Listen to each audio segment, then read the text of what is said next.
I'm Robert Pearson, and this is Follow the Leader. And I'm on my lunch break, sitting down. We're going through each of the man cards one at a time at kind of a random order here. Today we're in Proverbs, chapter 12. And Proverbs is kind of all over, so there'll be a couple verses out of Proverbs that are all roughly thematic. Also, bear with me, I have a bit of a cold coming on. It's been sneaking up on me the last couple days, and it's finally hit. It's awesome. All right. Proverbs chapter 12, verse 10. A righteous man has regard for the life of his animal, but even the compassion of the wicked is cruel. He who tills his land will have plenty of bread, but he who pursues worthless things lacks sense. Those 10 and 11. And then we jump down to 14. A man will be satisfied with good by the fruit of his words, and the deeds of a man's hand will return to him. Nice. There's a lot of good stuff there. Just good, manly stuff there. So, running through the questions, how do you feel after reading that? I feel pretty awesome. There's this strange thing where even in secular circles, little kids being cruel to animals is always seen as something just really unhealthy and not okay. Ugh. And it's just, there's a reason for that. Because good people are going to be good no matter what. Even to animals that they're responsible for and take care of, or just wild animals and stuff.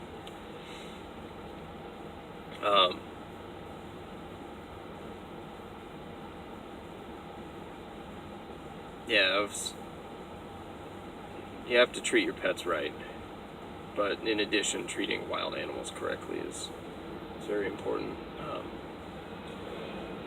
Obviously, if they've attacked people, they have to get put down, but there's no point in being cruel. And let's see. So yeah, he who tills his land will have plenty of bread, but he who pursues worthless things lacks sense. And yeah, it's just something to be said for, just doing good hard work. You're gonna have what you need as long as you're willing to work hard. And it's not just like digging ditches, work hard, but even like office work. Some of that's hard, man. I wouldn't want to be an accountant. Definitely don't want to be that. Any job where I'd have to sit behind a desk for 8 hours would kill me. I would actually die. Even standing behind a desk, those silly fair desk things, I can't handle them. They're just not good enough. I just have to be out moving and walking and doing stuff. And I get that as an electrician. And so I think, obviously, tilling his land is metaphorical in that any hard work. If you went to college and worked hard, if you, you start a job and work hard as an accountant, as a real estate agent, as a salesman, as a construction worker, plumber. When you work hard at what you've been given, good stuff will happen. But yeah, if you run around anything that make a quick buck, chasing why does it keep running? So anything that promises get rich quick, it's absolute garbage, and it's just going to waste your time, waste your money, and waste your life. I'm going to get on a soapbox for 2 seconds. It breaks my heart to see how many people are caught up in multi-level marketing scams, and it's hollow. They promise you this idea that you can be independently wealthy, and I've known people who've spent 10 years impotently chasing that. 10 long years, and it never paid off. They don't pay off. They're a waste of your money and your life. Do some math. I don't care how good Amway says their products are. If Amway's involved, it's absolute garbage. I'm just going to put my foot down. It's utter garbage. It's wasting your time, wasting your life. Amway's been garbage since the 90s or whatever, when they got started and became big, and they're garbage today. They have not changed. except their name and their branding slightly. And now people don't know what Amway used to be.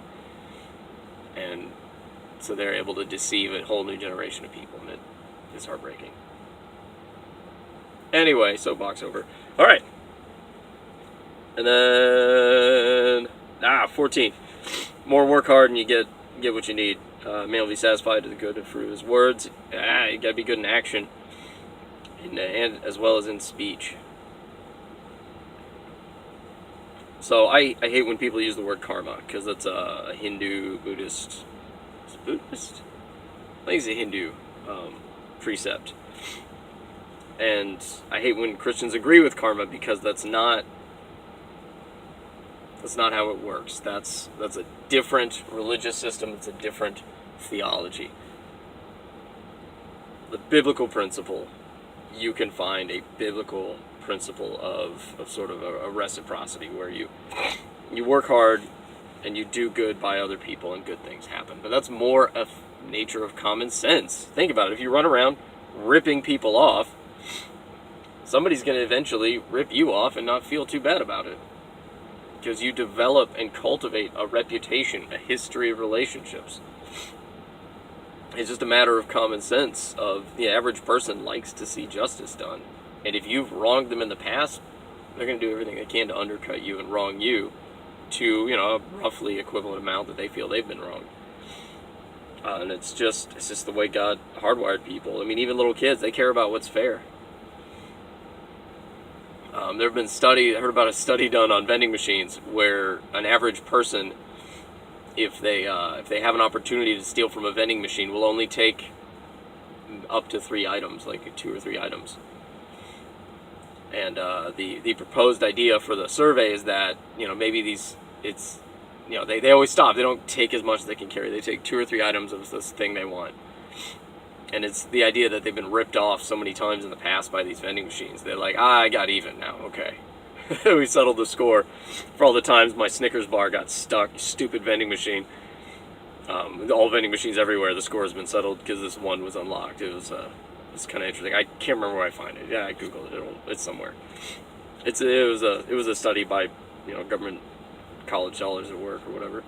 So anyway, what's on the author's mind here? This is in the middle of Proverbs, and it's really, a lot of it's really straightforward. The book of Proverbs starts out as a book of wisdom. A book of wisdom for a father to a son. He's like, listen up, kid, or you're going to have a hard life. And he just starts laying out truths one after the next, and it kind of rambles, just like shotguns, almost as if a dad were like, oh, and another thing. One more thing. You got to remember. It's so here it's clearly just work hard and be kind.